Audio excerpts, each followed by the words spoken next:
This is Talk is Sheep, a podcast by the Wild Sheep Society of British Columbia. Come along as we take conversations that matter to you into the high alpine.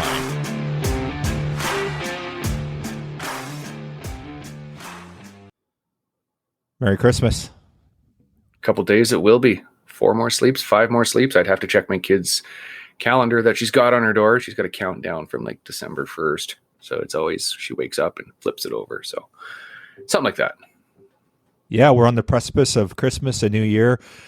And this is a great podcast that we get to sit down with Rod Giltaca. He's the president of the CCFR.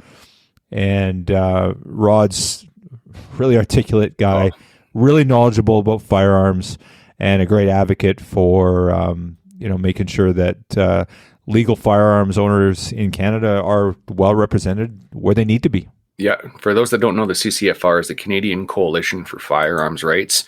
Basically, a hardcore lobby group to make sure that we are able to still have our firearms. If it wasn't for groups like this one, I dare to say that we probably would be stuck to a central storage if we even had that much. So incredibly thankful Rod found some time in his busy schedule to sit down with us for an hour and talk about what's going on with C21 and C71 and all the other fun ones that we've been dealing with.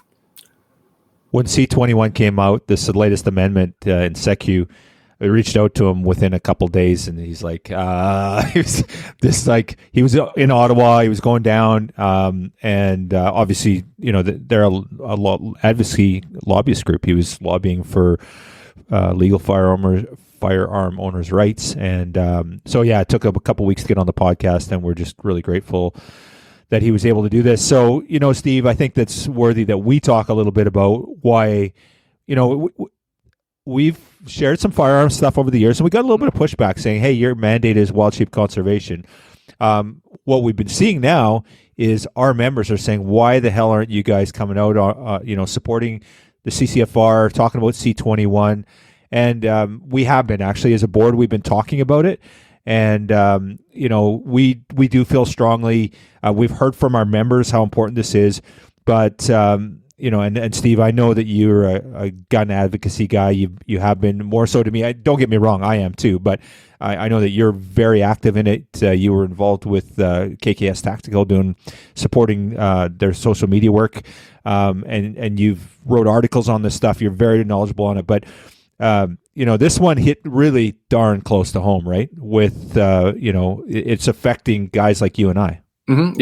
It does. And a couple of years ago, I wrote that article, but it's just assault rifles for BC Outdoors, and it went viral. And I touched on it and said that it was a play, that it wasn't just assault rifles they were coming for. And here we are 2.5 years later. Well, guess what? Ruger number 1, falling block action, single shots, they're on the list. Weatherby Mark 5.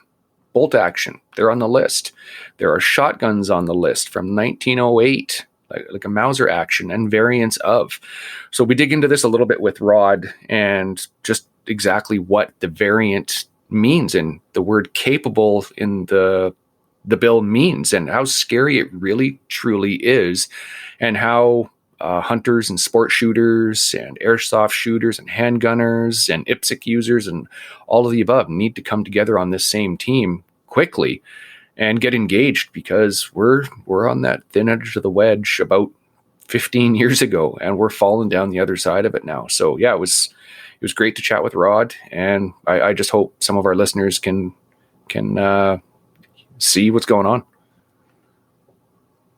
Well, it's a bit of a nasty progression, right? If we look over the last 2 years, and certainly over the last 6 months, the handgun ban, this latest amendment in SECU that's come out, and like you said, all those firearms that you've just mentioned. So, and then the big thing that Rod sort of really heavily focuses on is, what it's doing is setting the step for what happens next, right? So it makes it very easy. This amendment makes it very easy for the next step. And then now it's not legislation, it's just regulation. Now it's just a regulation change, and then all of a sudden this is on the list, and that's on the list, and that's on the list. So that's a real serious concern of the CCFR and something that we need to be wary of. And hence, the Wild Sheep Society BC Board of Directors 2 weeks ago met for their board meeting, and they made a decision to make a contribution to the CCFR donation to support their effort. Again, this was carefully discussed. We talked about the good, the bad, why we should, and there was unanimous support from our board of directors to support it. So, important issue, something that as hunter conservationists does and will continue to affect us. And so I guess, my elevator speech is get involved, do what you can. I'm not a big gun guy. I have guns. To me, they're kind of almost a tool. But I sure as heck like having them. And if I start losing them, I'm really concerned. And this one hit close to home. And, got to give Mike Selden some credit for giving me a kick in the ass, saying, how important this was. And I should have been more proactive in the past. I'm getting off this call. I'm going down to see my MP. I'm going to talk to her, send a letter in, and I encourage you to do so. All our listeners to do the same thing. I know, Steve, you do this like you said, in the podcast, you do it every second day. Yeah, I do. I talked with my MP this morning, and always we'll have friendly conversations. And hey, just a reminder, this is my stance. Yeah, I know. But as Rod gets into a stack of letters on your MP's desk, and hell, even on your MLA's desk, because we've seen what's happened with Alberta and the Yukon, and I think it's New Brunswick. They've all come out and said that they are not going to issue orders for their law enforcement to go after this. So, because they're listening to their constituents in a provincial level. So, we're going to put in the show notes a place to go on the CCFR website, where it's pretty much like we did with the Act Now campaign, where it's a cut and paste and print it off and ship off 5 letters to your MPs in Ottawa. It's free postage, costs you 10 minutes of your time and a run to the mailbox. And if we put thousands and thousands of letters on each MP's desk, they're going to listen. They really are going to listen. We got 2.3 million firearms owners in Canada. Imagine if we only had 10% of them writing letters. That'd be a campaign that is never, ever seen before. Not in Canada, anyway. It was interesting. Prepping for the podcast, I read that 500,000 letters were sent in Ontario alone through OFA. So that's insane. And we need to all be doing that. And I'm guilty of not having done it sooner, but I am on. It's a priority for me. I'm getting that done today and tomorrow. That's what I'm focusing on. And I'm going to make some phone calls. And I've heard some people say print off 100 letters. Prepay the envelopes, have the envelopes ready to go, and go and talk to people and say, hey, do you support C21? What's your position? And most gun owners are going to say, yeah, I don't. And get them to sign the letter and send it in for them. Do it. Get them to sign it. Do it legit. Don't sign their name for them. Get them to do it, but make it easy for them. Go out, get them, ask them how they feel about it. Yeah, you're good. Okay, sign here. And seal that thing up and go mail it for them. That's how it's going to get done, right? Because, we tend to be lazy as a general rule, people in general, right? So, but if somebody's got something for you, it's done, it's easy to do that. So, nicely done. Yeah, there you go. I see your package of 75 envelopes. I guess that's one of the issues with me being in BC or in Victoria. I don't have a ton of friends that have firearms in Victoria. I have enough. I probably scratched together 20, 30, 40 letters. I don't know if I can do 100, but even if these people aren't firearms owners, if you can find people on your list and in your social networks that care about how things are done, an order in council is what put this thing through in the first place. Those are never done for major decisions like this. That means there was no debate in the House. This was simply signed off and said, no, we're doing this. These things are typically used for minor details like paycheck changes or nothing to do with legislation. And that is what they've done. They have circumvented the lawful process that we put in place in Canada. That should enrage a lot of people. And those are the ones I'd be trying to target and do try and target. Put the CCFR website for the letter on your social media. Engage people. You're going to get people going, what's this? What do I stand for? How does this affect me? Well, this is how. Because guess what? I made a parallel in one of my articles. Well, guess what? You You drive a Mustang right now, and all of a sudden they've decided that they're going to ban it because it's got too much power. You got to park it in your garage. And even though it was inherited from your dad, he bought it in 1964 and passed it down. You can never drive it again. And guess what? When you kick off, you can't pass it off to your kid. And now they're going to go ban the neighbor's pickup truck because, well, that was used in a crime. Even though it was a stolen truck, they used it in a crime. That's what's going on with this. This is what it's setting the precedence for. We need to care. We need to give a shit. And if we don't, we're losing, and we're going to lose quick. Yep, well said. All right, with that, we're off to episode 105 with Rod Giltaca from the CCFR. And to all our listeners, I want to wish you all a very Merry Christmas and Happy New Year. That's probably politically incorrect for some of you. If it's offensive, then happy holidays, or just have a great, whatever, couple days off work. So, but for those that believe in that sort of thing, Merry Christmas to you. Love the support you've given us this year. We love doing this podcast. It's so much fun. We love having you along for the ride. And we want to wish you a Merry Christmas, Happy New Year, and we'll see you in 2023. We got a pretty cool lineup, buddy. I love it because I don't even have to get dressed. I can wear sweatpants. I thought that was normal attire for you. It really is. It really is. Awesome. All right, everyone. Merry Christmas, and off to episode 105, Rod Giltaca. Across Canada and throughout the world, if you come across a campfire in the woods, on a mountaintop, or next to a river, you'll find warm company and friendly people gathered around. Regardless of your lifestyle or place you call home, we invite you to learn more about what it means to be a hunter in the modern era.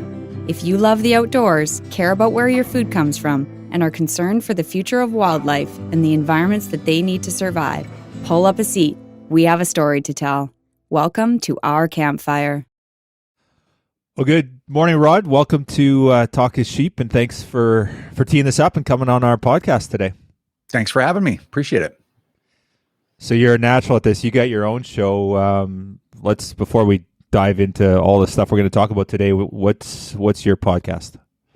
Our podcast is the CCFR Radio Podcast. You can find it on YouTube, on Rumble, on Facebook, on Spotify, iTunes, and I don't know where else it is. It's all over the place. But we also have our television show on Wild TV, which is a 22.5-minute version of the CCFR Radio Podcast from online, and it's called CCFR Radio on the Air. It's been running for we're in our second year now, and it oddly enough, I know I'm taking it away now, but so it's funny because usually on television, we've had some experience. We produced a few different television shows, and usually you have a season, either 26 weeks or 13 weeks.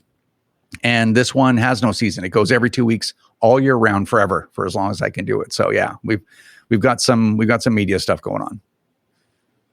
Awesome. Fantastic. And I've been enjoying the podcast. I'm not a regular listener to any podcast, but I've been listening to yours more lately for good reason, which we're going to get into today. So I guess before we get going, let's give our guests a bit of an overview. I know a lot of people know who you are. You've been in the media a little bit lately and doing a great job of representing. But let's just give people the overview on who Rod Giltaca is and what the CCFR does. I'm going to do that? You bet. Yeah, because I can't. Not well. Well, the CCFR has existed for about 7 years as a firearm rights organization. I think that's probably where most people know me from. Previous to that, I had a YouTube channel, and at one point, this is my little claim to fame, but at one point it was the largest firearm related YouTube channel in Canada, and that's back probably like 2012, 2013. In those days, I used to do firearm reviews and whatnot out of my house, and that was a lot of fun.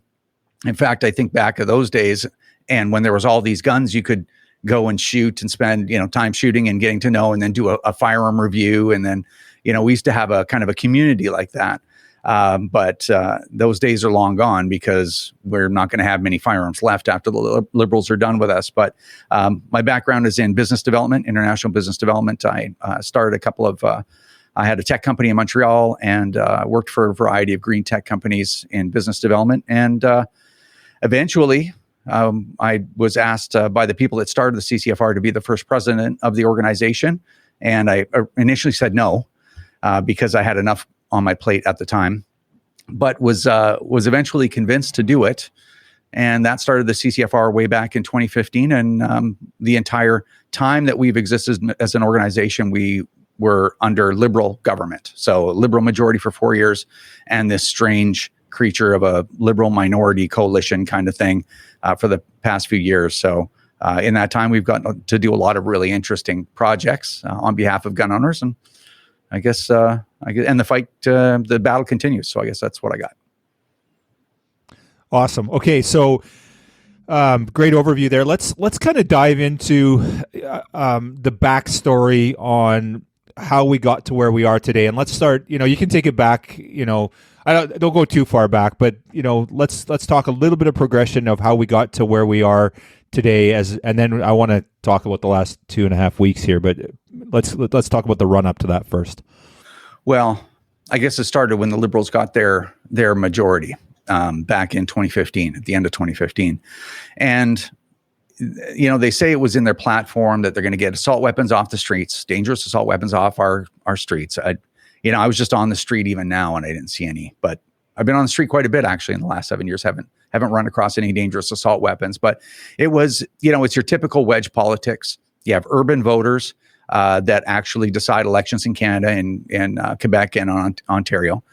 And those folks, I think, because I've lived in the city, I was born in the city and in Vancouver, and I think you get disconnected somewhat from a lot of aspects of normal life, including the ownership of firearms and hunting and sport shooting and all the rest of that stuff, and you hyper focus on what people tell you is going on in the outside world, and I don't mean that for everyone that lives in the city, certainly, but basically. Firearms are a really great wedge issue because if you don't know anything about them, you can scare suburban voters just like the Liberals have been doing for the last 7 years, and basically tell them that the reason there's firearm-related violence is because people can legally own firearms in Canada, and the people that legally own firearms deploy groups like the CCFR, just ghoulish, terrible people that want Canadians to apply for a license, maintain that license with good behavior, and own their firearms. And the only way to keep people like the CCFR and people like me, obviously, the only way to be protected against us is to vote for Liberals, and they're the only group that can save urban Canadians from people like us and you guys, I guess, assumingly. So it's not unusual, I think, in the past to see a lot of rhetoric around gun control and political parties, platform, but I think we've been fairly lucky to some degree since the 90s, since that big prohibition. There were two bills plus their regulations, which are C-17 and C-68 back in the day, were massive prohibitions, massive changes in gun control. But most political parties, they talk that kind of talk, and we were kind of used to that, but they really didn't do much, right? The Liberals came and they were like, well, we really need a wedge issue. And in fact, hopefully this isn't boring to anybody, but so I'll apologize in advance. But basically, Bill C-71, if you remember that was the Liberals' first gun bill, and it was stupid. It didn't really have a demonstrable beneficial effect on public safety, but it was a good political tool. But it wasn't devastating to gun owners. Like, it wasn't great, but it wasn't devastating either. And that's kind of the same kind of Liberal pattern, right? It was always like that. It's just like, oh, we'll come up with something that makes our urban voters happy, and we don't want to get have a big rebellion in the firearms community because there are a lot of gun owners. But I think they felt like they needed a save at the end of that majority government, right at the end of the 4 years. That was a couple of years ago. They needed a really good wedge issue because they were hurting on a number of different levels. Their implosion of the economy even before COVID. So they needed something. So they kind of went all in on gun control because fear-based issues work really well, especially on people that are prone to be afraid, and not so well on conservatives, but seem to be really well on urban Liberal voters. So we got Bill C-71 that went all the way through. Then we got Bill C-21. So that was the first version. So this was a couple of years ago. So C-21 came out, and it was very similar to this version of C-21, banning toys, right? Like, so banning airsoft pellet guns, paintball, anything that looked like a real gun was now a prohibited device, like a hand grenade or a landmine kind of thing. And so they wanted to destroy anyone playing with guns, as it were. And they had a variety of other measures, some red flag stuff where people could anonymously, have someone else's firearms taken away and whatnot. And also a municipal handgun ban. I don't know if you guys remember that, but it's supposed to be done on a municipal level. And then Parliament ended. There was an election. The Liberals got a weakened minority government back, and then they introduced this version of C-21. And it was worse than ever. All-out ban on handguns, a permissive ban, I guess you could call it. Grandfathering is what it is. And now these. This was the May 30th. There was, yeah. So I guess I skipped a big part because that wasn't legislation. But of course, we had the massive gun ban on May 1st, 2020, which the 1,500 models of firearms, including rocket launchers and things like that we find on Canadian streets. Being deployed by street gangs and domestic abusers, obviously, but yeah. So there was that. We sued the government over that, and that's ongoing. But yeah, the Liberals have found they're like a dog with a bone, and they found a new bone to drag around. Except they crossed the line a little bit, and they got the hunters angry, and so there's a lot of hunters in Canada. And there's a lot smaller group of sport shooters. Sport shooters are the first to lose their guns, or the first line of defense. The Liberals have gotten through. And now they're coming at the hunters, and now everyone's standing up. So that's good news. So that's sort of my version of, impromptu version of the story. Okay, so for my understanding, so May 30th of this year was the handgun ban, right? That was the version of C-21 that came out then. Am I correct in that understanding? Well, the handgun latest. Yeah. Sorry, go ahead. Okay, no, go ahead. Talk about that. Well, the handgun ban first was done via an order in council. We all heard about orders in council back in May 2020. They did the same thing. They did it legally this time, so we weren't able to sue them. And there was also a bit of a run up to that. So anyone that wanted to transfer a handgun to a family member or buy a new one or whatever, they had their last chance for a period of, I think it was about 4 or 5 months we had because it was through the summer break. But after that, the door was shut with that. Now, what they're doing is an order in council is basically to create a regulation. And this actually might be really interesting for your listeners and viewers. There's a difference between regulation and legislation and how they can affect you. Any minority government can go and write an order in council. And, that's how they banned all these guns. And that's how they banned the handguns, right? So the original assault style weapon ban and the handguns. The problem with regulation is, number one problem is it's law. So if they prohibit something through regulation, it's prohibited. And if you're caught with it, you will go to jail. You will face criminal charges, have your guns taken away, can't ever have a firearms license again, go to jail, all the rest of that stuff. Life's actually wrecked, right? Can't travel, all the rest. But another minority government, just a minority government, can come and they can repeal that regulation. Now, legislation is the part that goes through the whole legislative process and the committees and the first, second, third reading over to the Senate, royal assent, all that stuff. And that takes around, if they fast track a bill, you'd probably think maybe 14 months, something like that. If it drags on like C-21 is now, because there's so much controversy, it could take 2 years to pass that bill.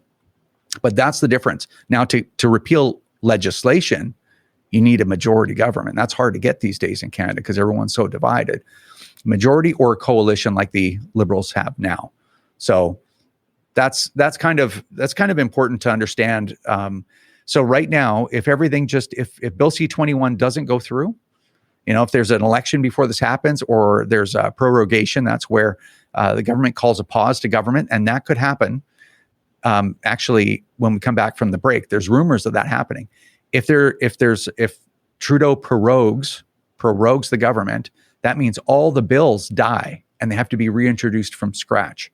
Although there's a caveat there, they can exhume certain bills. But anyway, there's a lot of weird rules. But basically, yeah, if you want to save your guns, you got to get rid of this government. That's the biggest thing.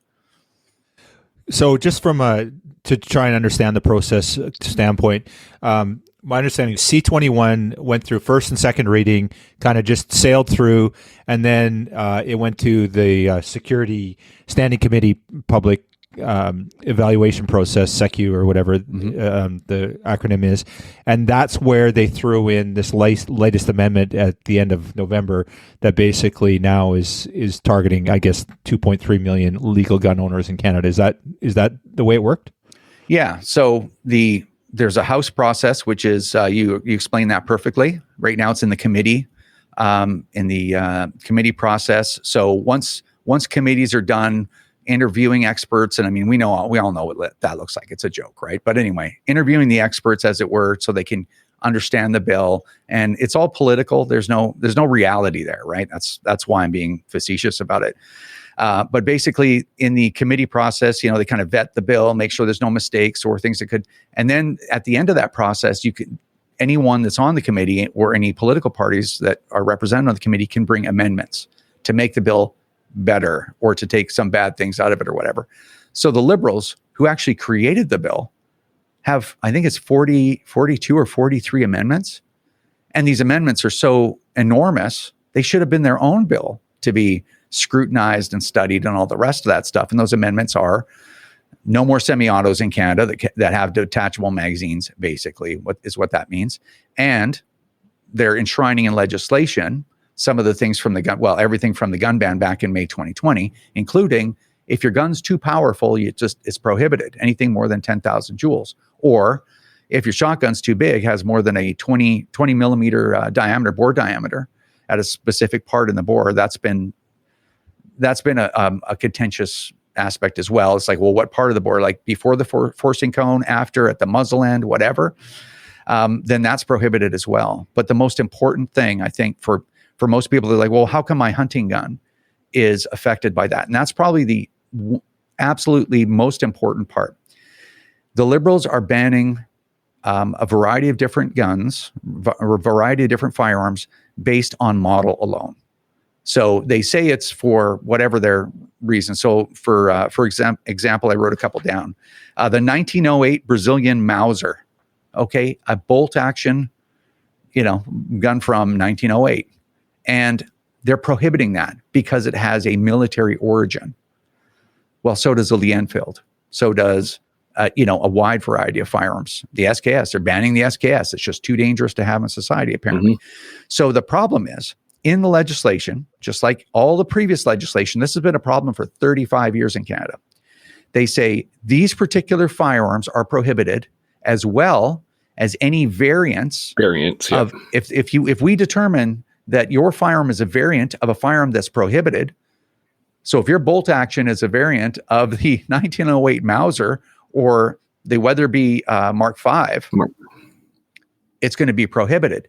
Now here's the thing, and there was all this noise about like, well, do you have 19,000 models of firearms left? I mean, come on, you can just get rid of these guns, surrender them or whatever, and buy new ones to appease us, right? To appease the government. And it's like, well, wait a second.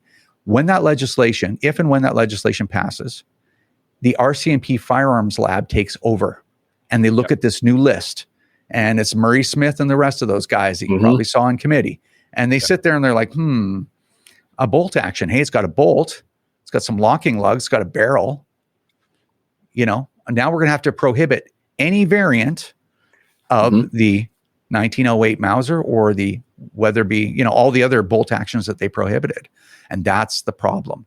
And that's why when they say, oh, you have plenty of firearms left, or, oh, this is not a hunting gun ban, like it is, if and when they decide it is. Because now that they've set the precedent, and single shots too, right? The Ruger number one, single shot. So they're like, well, you know what? All your single shot rifles, because times are getting weirder, all these single shots got to go. They're all variants of the Ruger number one. And that's an old rifle, right? So they can say, oh, it shares the same lineage. I've heard all the language from these people about variants, but they won't actually define the word variant. That's right. They're like, yeah, we just need it to mean what we need it to mean. And it's been a problem for, like I say, 3 decades. But that's what's going on. And that's why no matter what they say, no matter what your gun, it's at risk at any time they want to, and they want to prohibit it, they can. And that's just a decision from the lab, not more regulation, not more legislation. It's literally a bureaucrat under instruction from the Minister of Public Safety. In this case, it's Marco Mendicino, of all low ability individuals. He could just say, you know what, the rest of these variants got to go. That's your instruction, Murray.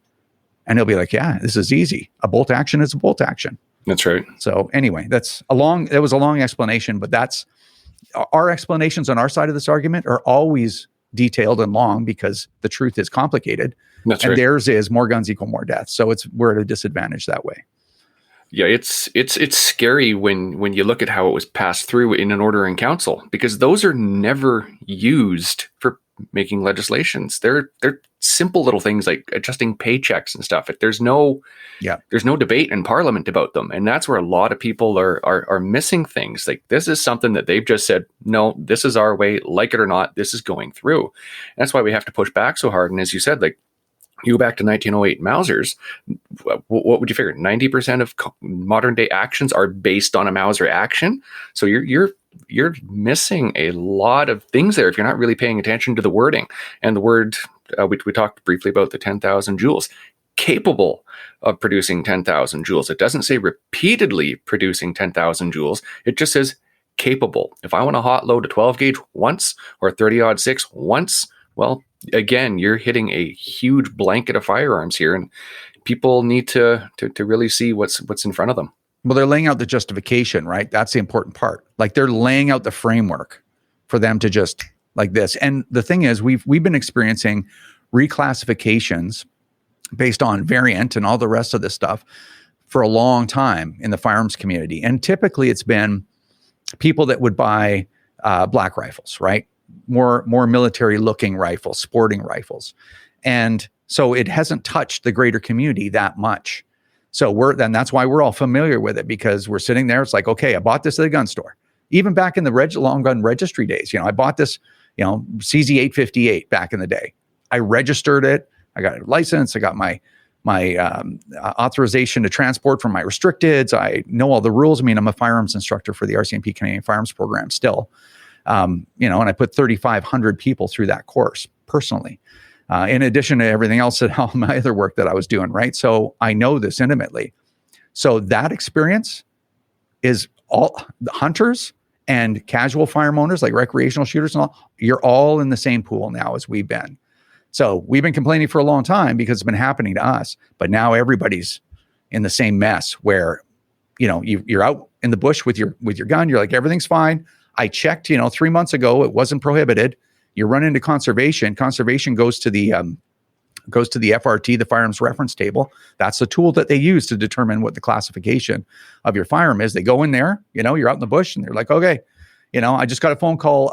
This is a prohibited firearm. So now you are in unauthorized possession of a prohibited firearm, which gets you 1 year mandatory minimum sentence in jail, up to 10 years, depending on the circumstances of the offense. So it's 5 or 10 years. I can't remember which one.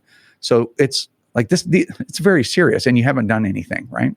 So that's what's at stake. So Rod, we talked a lot about some of the stuff that could happen or is going to happen potentially, but there's stuff that's has happened. There's stuff that they've banned now. Let's go through, like, for an everyday firearm owner that, this new amendment could potentially affect. Obviously we know about handguns. That's gone. You can't buy a handgun anymore. Okay, we know about that. But what else? Is it true about semi-auto center fires? Have they been prohibited with the exception of like a 6 hour or something? Is that true? Is that one of the things that has come out of this? So the thing about center fire semi-automatic rifles and shotguns with 5 round, that can accept a magazine that can hold more than 5 rounds. That's the language. And the language is a problem too, because almost no firearms are designed in Canada because our market, a couple of things, our market's too small and our government and regulations are too crazy, right? They swing all over the place depending on the political environment, right? Not on public safety. Public safety doesn't change too much, right? The origins of violence in our society, they have never changed, right? We just haven't addressed them. And we have our rate of violence in Canada is actually still fairly low too, to begin with. But basically,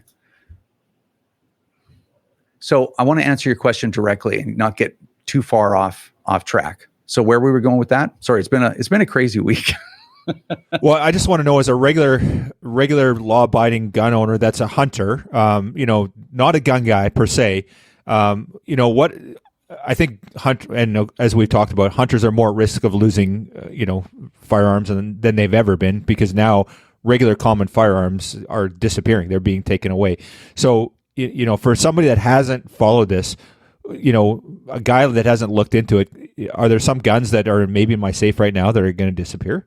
Right. That's what it was. It was the magazine. So the language basically says that any firearm that can accept a magazine that has more than 5 rounds, like designed for. So as I was saying, no firearms are designed in Canada because it's too crazy. The majority of firearms that we get are designed either in Europe or in the United States, mainly the United States. So in the United States, if you have a firearm, let's say a Browning bar, a lot of people use Browning bars for hunting. So if in the United States, you'd have to research the origin of the Browning bar. Did it ever originally come with a 7-round magazine or a 6-round or a 9-round magazine? If so, it will be banned. Doesn't matter that you can't get that magazine in Canada. If it was designed to accept a magazine that could possibly hold more than 5 rounds, it's banned. Right. And so that's the operative part. So you're like, well, wait a minute. Do I have to be a history expert on every single firearm? Let's say you're an importer that I have to import. I have to research the lineage of the Browning bar and find historical documents to figure out whether it came with a magazine originally. It was designed to accept a magazine that held more than 5 rounds. So you can, I think even for the layperson, you can see how that language is problematic, right? Like that's an issue. So how am I ever supposed to know that?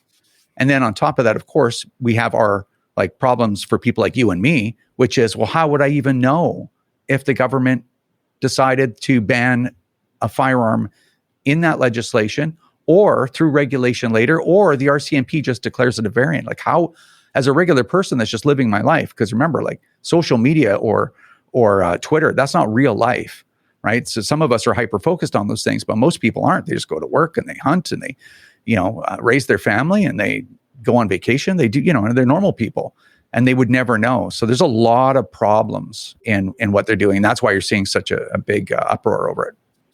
Yeah, we saw it a few years ago, going back probably 7-8 years ago with the 1022, where they banned the magazines because it can fit the charger pistol, right? And a lot of people didn't pay attention to that. And it's kind of setting the precedence there. Just because it's capable of it, it was banned. So it's getting ugly, and a lot of people need to see it. Well, that is an example, but basically it was a magazine that they say was designed for the pistol version.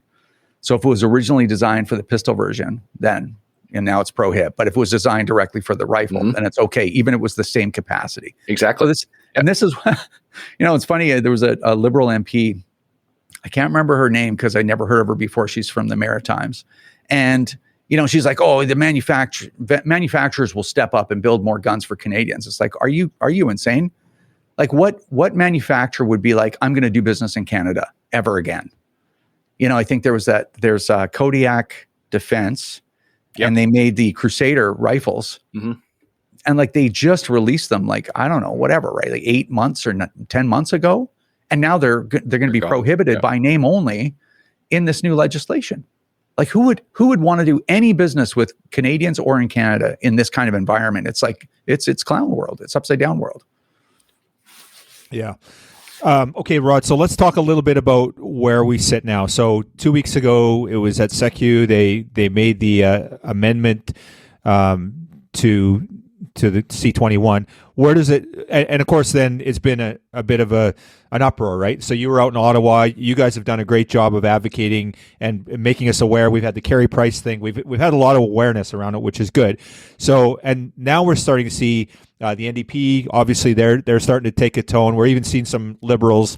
Yves Blanchette he's been a little bit milk toast on the whole issue as well. So the people that are typically pro the banning firearms, they're even soft on this. So what's happening with that, and where does it go from here potentially? Well, you're seeing rural MPs, whether they're with the NDP, the Bloc, or the Liberals, they're getting to the point, this whole thing is so absurd and it's just so obscene that they're like, okay, you know what, I got to save my own political career, right? Because especially if they're first-time MPs, you have to serve 6 years to get the pension, right? So a lot of them want the pension. So they're like, I got to save my own career. I'm not going down with this ship because the Liberals pushed it too far. And so, I mean, we welcome all that, the support and whatnot. But I think a lot of that, certainly as it applies to the NDP or the Bloc, that's resulted in a lot of delays for Bill C-21. So how that's affecting you is when the bill gets out of the committee stage, it goes for a third reading. It's basically a third vote. Of course, they have the votes to pass it. And then the Senate will go through a very similar committee structure as that. They'll make their own suggestions for amendments. They'll send it back to the House. When it gets to the House, Liberals will reject all of those ideas and send it out to the Governor General to sign for royal assent so it becomes law. So the strategy for us right now is we want to delay this bill as long as possible. For one, that bill doesn't become part of our lives.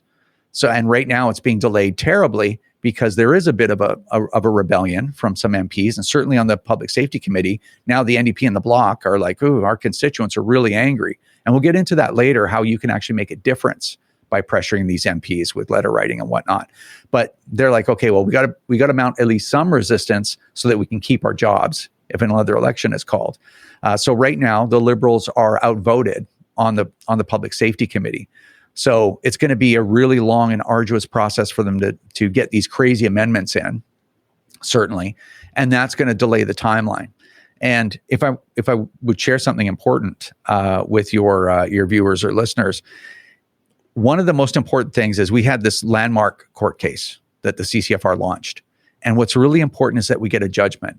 We may overturn the May 2020 OIC. But that can be turned back using legislation. They could just do it the right way and get that done.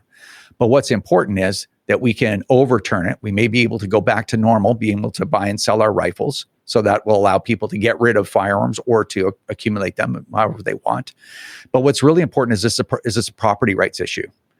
Now, if this legislation were to pass and enshrine that gun ban into legislation, our case is at risk of being declared moot. Right. So the judge might say, well, it doesn't matter what this judgment would be. The net result is the same. So I'm going to just end the case as being moot. We don't want that. We want a judgment because there's a lot going on in this lawsuit about property rights, about how firearms are classified in Canada. There's a constitutional question in there. That's one of the reasons why it's been so expensive. But we need those things. So the good news is Parliament has risen, meaning they won't be working. There's no more meetings for the Public Safety Committee. There's no nothing till the end of January. Then they come back and they're still fighting over these amendments. And they're talking about doing travel because they never consulted Indigenous communities, which was their duty to, and they never did. There's such a rush to reap political rewards with urban voters. They couldn't care less about their promises to Indigenous. So anyway, they have to do this consultation. So that could push it into June.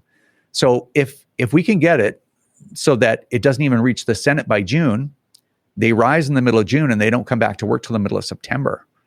They get a long time off. So that means that this bill might be passed towards the end of the year if all goes well. Well, our court date is in April, and we're probably going to have to wait 3 months for an actual decision. April, May, June, July. So maybe by August at the latest, we should have a verdict, a legal decision in our court case. So that's one of the biggest things that's going on right now. We want to delay this bill so that we can get our decision and at least get something out of this. Okay, right on. So, and you said if they prorogue government, if Trudeau comes back in the new year, prorogues it, this all goes out the window. C-21's gone. Or is it just this latest amendment, or does the whole thing go? So typically all the bills that are in process will die on the order paper. Okay. So what that means is they all have to be restarted, reintroduced, first, second reading, committee, third reading to the Senate, amendments back, and royal assent. So that whole process starts over again. So our understanding is that the government is taking a lot of heat, not just for Bill C-21, but for Bill C-11 as well, which is the censorship bill, the online censorship bill. And it is a monstrous bill, like just monstrous. So there's a lot of things that the government's taking heat on. So our understanding is they may prorogue to kill all those bills, fix them, and reintroduce them. If that happens, we're in really good shape on Bill C-21. And then when's our? I heard today somebody saying, and again, just somebody. So what's it worth? But potentially an election in 23, like in the spring of 23, that there's rumor that could happen as well. So, so in theory, the election isn't in theory going to affect the bill. However, if there's a change, if there was for example, the coalition died, or the Liberals were a minority, or the Conservatives had a minority, then I guess the Conservatives would do something about it, change it likely, right? So if there's an election, all bills die no matter what. If they if they prorogue, all bills die. But apparently, there's a way for them to bring back a bill at its current state or something like that. So an election kills all bills no matter what, which is, again, that's great. But if you really want to save your guns, and a variety of other issues, obviously, if you're paying attention, and I'm sorry if you are, because it's kind of terrible, right? But the whole country's upside down, right? So there's a lot of different reasons to make sure that the Liberals don't sit anywhere near. I mean, I'm a former Liberal voter, right? I voted Liberal all through my early adulthood, and if you really want to save your guns and get the government out of your life, at least for the most part, you have to play an active part if an election is called. That is your one most significant chance of changing the way that you're going to live your life and your children are going to live their lives, is to participate in an election. If there's one in the spring, I'm hoping that will be a godsend for us, unless we lose it again. If we lose it again, we're in big trouble. Yeah. So I want to go down that rabbit hole in a minute. Before we go there, you talked about First Nations rights, and I read somewhere that the Justice Department, their consultation was, they made the minds up for First Nations because they thought this was best. So there was zero consultation regarding C-21 at all. So now First Nations, they've actually publicly taken a statement against this. So we know in BC here, and anything I do on wildlife, it has to go through consultation. The government never does anything without consultation. So is there a legal precedence there that is going to slow this down or affect this, or are they just pushing it through regardless? Well, I haven't heard the quote directly, so I'm always careful about that. But I'm told the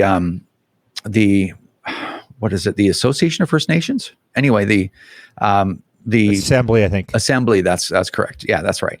So the Assembly of First Nations has rejected Bill C-21. It's my understanding, in its entirety, is my understanding. I could be wrong. But there have been either other groups or the Assembly itself said that they will legally challenge C-21 if it's not withdrawn or becomes law. So that's good news. And I think the most important, the most significant idea about First Nations standing up and saying, you know what, federal government, this overreach has got to stop somewhere, and we're gonna stand up against it.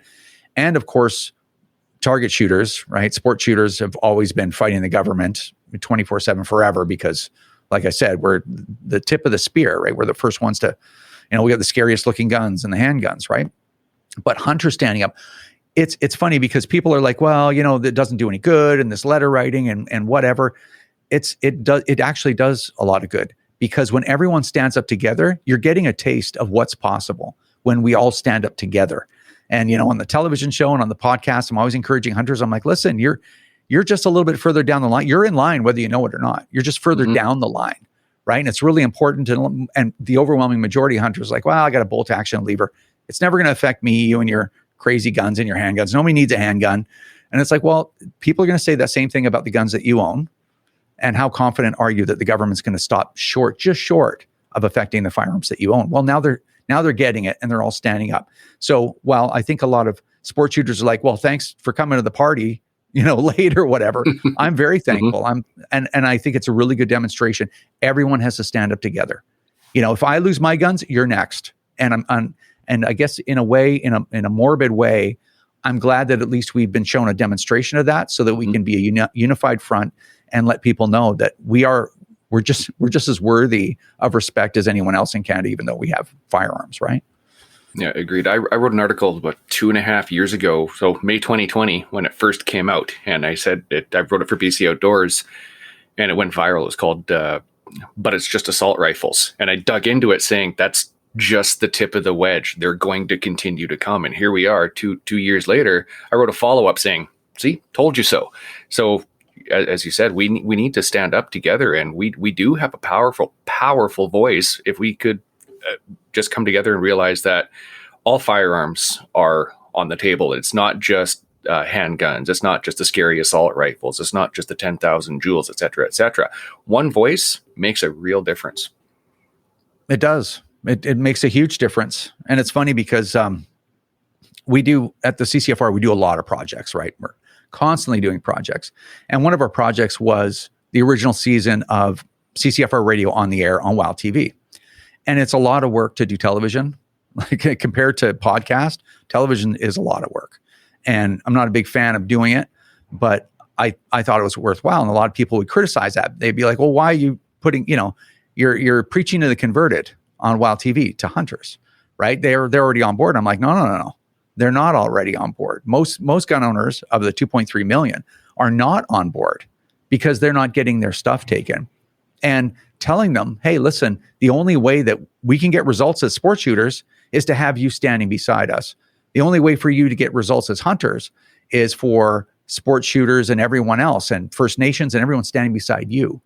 So it's not preaching to the converted. It's trying to wake up aspects of, parts of our community that are just doing their own thing. And you know what? They shouldn't even have to be dealing with this, for sure. Like the government just shouldn't be in your life. That's not the role of government, but it is. So as I said, I'm very grateful that everyone's waking up now and good work writing articles like that and having those conversations in your community, who are among the last to be affected by this stuff. But I'm glad it's happening now. So, Rod, you talk, the CCFR does a ton of advocacy work. You have the lawsuit, you have the lobbying that you guys do.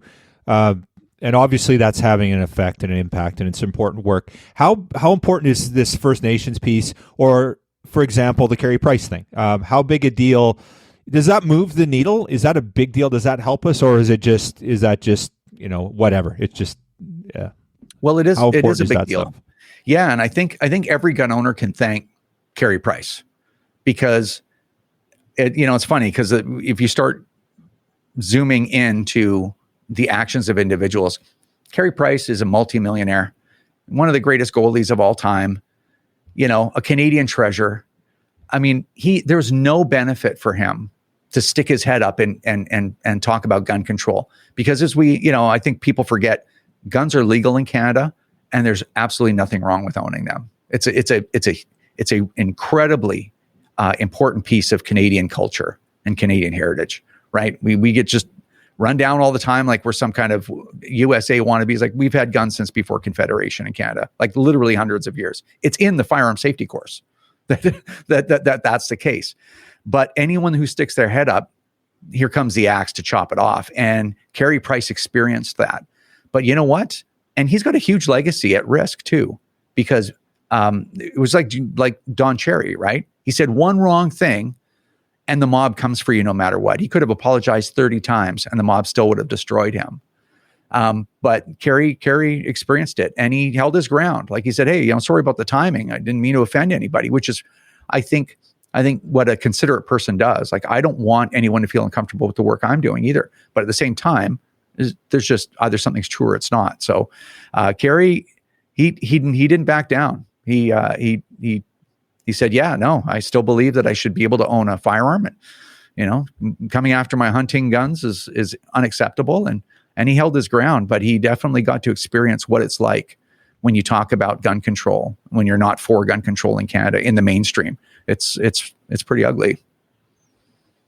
Yeah, just the spin the media had on it just was nauseating. And incredible. When it first came out, everyone was lauding him, and I was too. But I'm like, oh, here we go. It's just, this is not, what's the backlash? And of course there was, and I didn't know what it was going to be, but I just knew there was going to be, because the media right away, they were like, hey, like, what the hell, right? They piled right on top of him, right? Yeah. Like all of them, and they attached, because he's a supporter of the CCFR, obviously.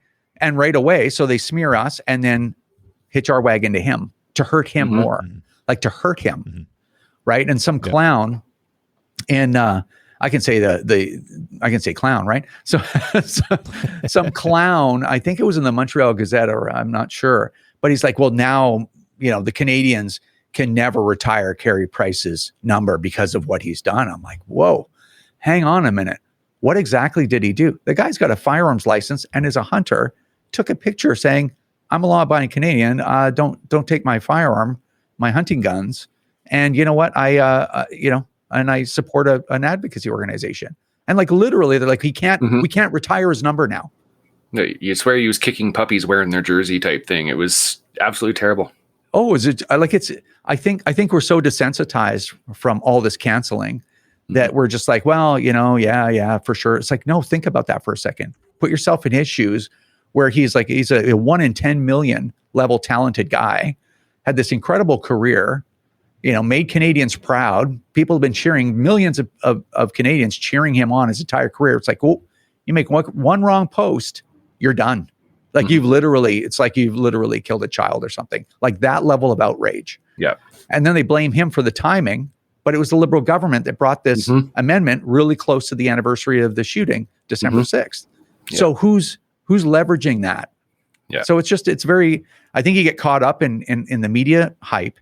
You don't, it's so difficult on you intellectually, like just emotionally, you don't want to resist. And you're like, oh, I'm just going to go along with it because it's easier, mentally easier for me just to go along with it. Yeah, he should never have said that. It's like, well, wait a minute. You didn't say anything wrong at all. But anyway, that's what it is to stick your head up against this government and the mainstream media in Canada right now. Well, the frustrating part was the Canadians, Montreal, they got on Price as well. They're like, yeah, you shouldn't have said it, blah, blah, blah. And it was like, come on, like, this is your, and interesting enough, it was, I think, again, the block or somebody was defending the guy and say, hey, don't paint Kerry with a bad brush because of that. He's not a bad guy. He just, but it was ridiculous. But anyway, it's insane. We can talk the whole podcast. Speaking of ridiculous, let's get into something a little bit more fun, I think. Let's dispel some myths. Did they ban a website? Did they ban a website? Remember there was like ar15.com? Yeah, I think if I remember correctly, I think it was. Yeah, I can't remember whether they did or not. There was another one. It was a Black Rifle Company, and people were saying they banned a coffee. No, there was a manufacturer called Black Rifle Company. That's right. That made a rifle. So that something similar could be with AR15.com. So yeah, but anyway, that's what I found. I found from doing research, because you're always seeing people, well, they banned a coffee, they banned a website. No, they didn't. They were pretty in depth with what they did. Like there was an AR15.com.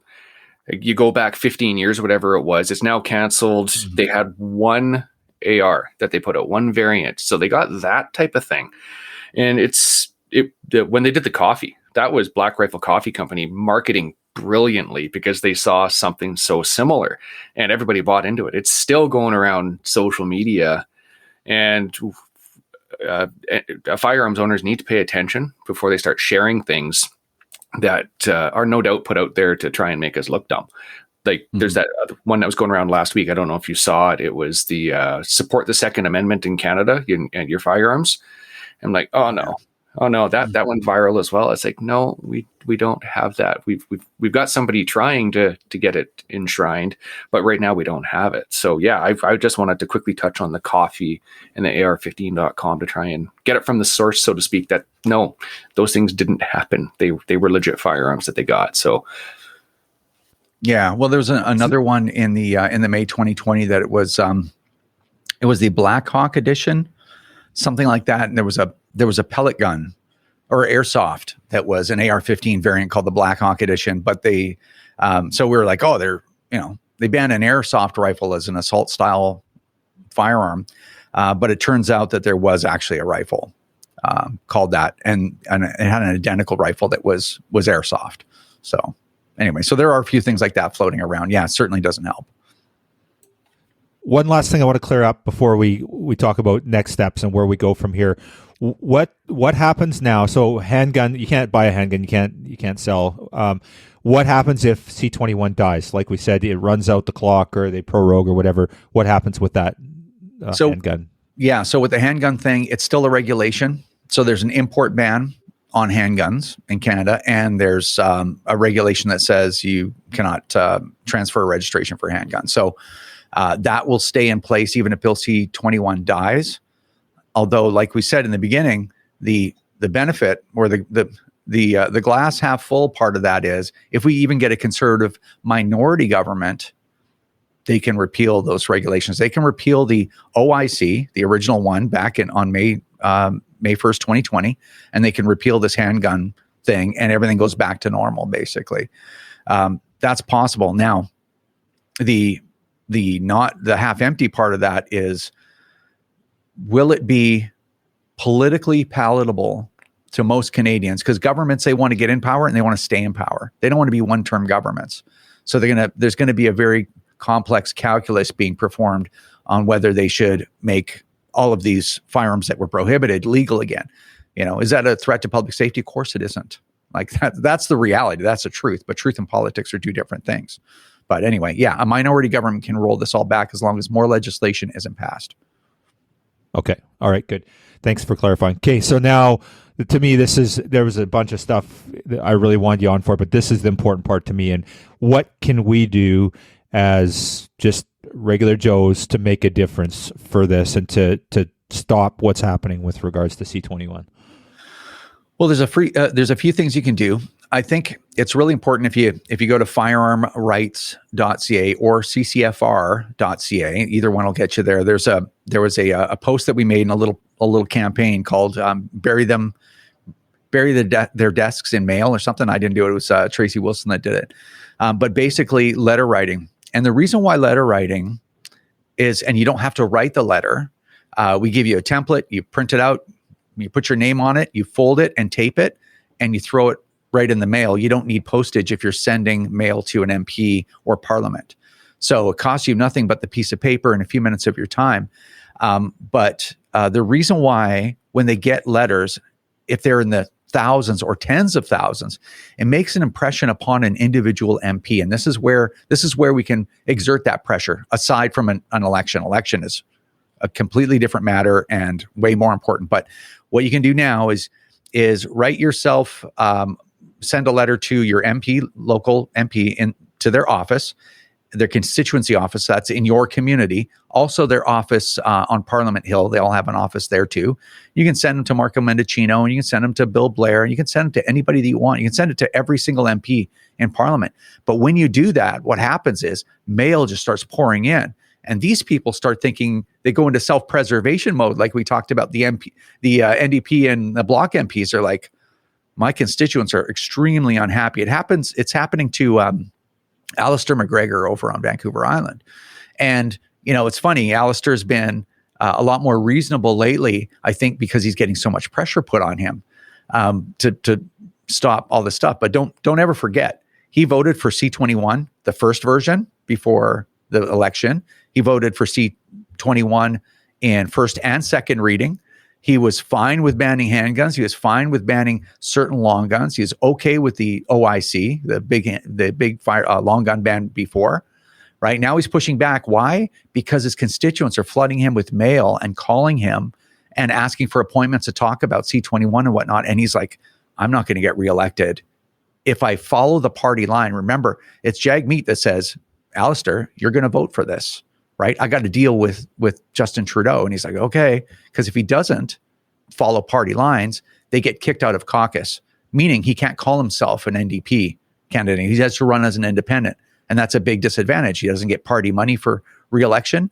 He doesn't get the party brand. He's just got to be like, I'm Alistair, vote me in, right? So anyway, it's complicated, but when you go to talk to your MP, when you call them, when you send mail, it's an important indicator. That's how they get the buzz of what's going on in their constituency. So I can't tell you how important that is to do. And of course, if an election comes, you've got to pick your candidate that's going to vote against these kinds of things, and you've got to volunteer for them, and you got to go door to door. You got to do anything you can to help them get elected. It's all or nothing this time. Mm-hmm. So those are the things you can do. Rod, what letter template do people use? Is there one on the CCFR website that we can download and use that as a framework? Yeah, I'm looking at it right now. November 24th. Bury their desks in letters. Yeah. That's what it is. Yeah, and I talk to my elected officials every other day, both provincially and federally. I literally texted with my MP this morning. So I know how important Yeah, but it is. unfortunately, your guy's is blue. And He is, how but effective still, is that? it's But still I'm not needs saying to be don't do done. it, but Yeah. Yeah. no, well said for sure. Mine is not blue, so I've got some more work to do. I got to go meet with her and talk to her. And so, okay, if I show up at her office and I have 150 letters, is that powerful, or is it whatever? It doesn't make any difference if people just take their letters in. So if I call all my friends and say, hey, this is affecting us, send the letter in, or if I show up with the letters, is that more effective, or it's all the same? Well, I would say send them in, right? The whole point is he comes in and he's got a stack of mail like this, right? And he's like, what are all these? And even if they're all the same, but they came from different people, they're like, oh, this is a C-21 thing, man. How am I going to vote for this? Like, I'm just going to get destroyed, right? Like, that's what you want them thinking, because that's how you get them saying, I'm not going to lose my seat because Jagmeet's telling me to vote for a bad bill. Let him lose his seat. I'm not doing it. And that's how you get people breaking ranks, like you're seeing now, even with a couple of Liberal MPs, right? Yeah, because if you go in there with 150 letters, like my officials say, you go in with 150, 200 letters, and the other side is only sending 5 or 6. It doesn't matter what side I sit on. I have to go with the strong majority. Yeah, it's what your constituents want. And that's right. And if you listen to Alistair McGregor's comments, I mean, he's like, yeah, my constituents are not happy about this. And it's like, well, yeah, you have to let them know that. Yeah. Right. So, yeah. Okay, that's on my to-do list. Okay, and then our listeners should join the CCFR. $40 a year is a membership. It's less than a Starbucks coffee almost these days, I think. So obviously a no-brainer to support you guys there. What else can we do to support this, to sort this thing out? Donations, I guess that goes a long way. Where does that money go? How important is that? What does that support? Well, it is important. The court case that we have has been the most expensive project we've ever done, right? Like, we've done a lot of projects. We did. Well, has it been? Oh yeah, absolutely. Yeah, far and away. I had never thought of that question before. Has that been the most expensive? For sure. So that, we spent $2 million on that lawsuit. And the reason for that is there's a constitutional question in there. And we actually hired a team of constitutionally experienced lawyers from JSS Barristers in Alberta. So very high-end boutique law firm with experience. In fact, our lead lawyer on that case used to clerk for the Supreme Court of Canada. So we were like, okay, we can have one guy kind of show up there. It'll be cheap. We'll get but we may not win. Or we can say, you know what, let's go all in and just see, because no firearm organization or individual ever did it at this level before on behalf of firearm owners. And it was like, well, would it make a difference? At least let's try it once. Let's see if getting a team of people at that level will work for us. And if it doesn't work, it doesn't work, right? But we think that we're going to get something out of it. So that's been a really expensive project. But we've done other things, obviously, like we did 68 full-page newspaper ads in 17 different newspapers across the country. And it was an open letter and then also a sponsored article with a website, an explainer video, and all this stuff on property rights and guns and all of it. We do big projects like that. So that's where our donations go. We're still a very small organization, just a handful of people doing a lot of work to just fight against this in every possible way. Some people are like, well, yeah, I'm still losing my gun. It's like, well, I don't care if I had $50 million in the bank. I can't remove the federal government of Canada, but I can sure make their lives miserable in the interim. I can sure coordinate putting pressure on these MPs so that they don't vote for those bills. And I can sure help another party win when the election rolls around. So there's a lot of different projects that we do to those goals. Yeah, well done, Rod, and on behalf of the society, we're so grateful. And I guess, just I'll take a 2-minute podium speech here and just say that as hunter conservationists, the backbone of what we do is conservation, but we are filled with hunter conservationists. We are hunters. We are legal firearm owners. And it's been pretty clear on this podcast to me that, our way of life, what we like to do to have a legal firearm on the landscape is at stake here. And we've just seen a trend. This trend's been very, very clear. And now it's getting closer and closer and closer to home. So the Wild Sheep Society BC, our board of directors met a couple weeks back, and we've actually made a board motion to support the CCFR and the great work that you guys are doing. We're going to contribute $20,000 towards the CCFR and their advocacy work to make sure that legal, law-abiding hunter conservationists can still go out and do what they believe in. So, we feel strongly about it as our board. We've heard from our members. Our members are telling us to get involved, that we need to support you guys. And of course, our executive does, and our board of directors feels that way too. So we're really excited to partner to support you guys on this, the great work that you're doing, and just so grateful for everything that the CCFR continues to do every day. Well, I can't tell you how much I appreciate that support, because we never know, how long we're going to be able to do this and at what level too, right? Because we have to make a decision whether or not we can do specific projects. And that level of that's unusual, your level of support, and I can't tell you how much I appreciate it. It's and it's funny. Let me just share one thing with you if you don't mind. But it's funny, I'm at, Tracy Wilson and myself, like we're at the forefront of the CCFR, right? So we're the interface for most people with the CCFR. So we get a lot of abuse, right? I got a wonderful letter last night hoping that I die of cancer. But that's not unusual. But I don't care about those people, but we get so much support, so much adoration, like, oh, thank you so much. But I think, and I've said this before, if you're familiar with our podcast or whatever, right? But it's like people have it backwards. For me to be in a position where I get support, that level of support from a group like yours and from people like you, it is an absolute privilege to be in this position, because as an individual, I get to go, okay, well, I know that all these people are behind me. They're helping me. Now I can turn around and I can continue to slap the government in the face every time that they do something like this to our community. And that's actually a position of extreme privilege in my mind, because who gets an opportunity to do that? And they can back it up and say, yeah, you know what, we'll sue you. And we'll hire a whole team of lawyers. We'll put, newspaper ads out, in every major newspaper, including the Globe and Mail and the National Post and the Montreal Gazette and all that stuff. Yeah. It is an absolute privilege to do this work on behalf of organizations and supporters like you guys. So I can't tell you how much I appreciate it, both personally and on behalf of the CCFR. Well, we appreciate you. And, for our listeners, we just encourage you guys to wake up, pay attention. This is always the knock on our community is we got to stick together and we got to support each other. And, we all have our little micro niches that we believe in, whether you're, whatever your thing is, but we got to stick together. And, a big part of what we do is being threatened here. And, we keep getting more and more nervous. And at what point do we say, come on, let's stand up and do something? So thank you guys for doing that great work for us. And it's the least that we can do is stand up and be a small part of a much bigger program that you guys are doing there. So I guess in closing, Rod, any thoughts or I guess a call to action? What else can we do? Anything that we need to touch on before we let you go for the day? Well, when C21 really lit up with these amendments, there was a lot of pushback. Everybody's like, well, what are we going to do? And a couple of podcasts ago, I said, well, I'm going to lay out the whole plan for you. So the reason I'm telling you this is we finalized our plan. Like we did the letter writing campaign, and we've been doing, we went to Parliament Hill. We testified for committee. I just came back week before last from Ottawa. We did a press conference right there in Parliament Hill as well. Met with some Conservative MPs, all the rest of that stuff. But we will be rolling our counterattack plan out towards the end of January. So about 5 weeks, 6 weeks from now.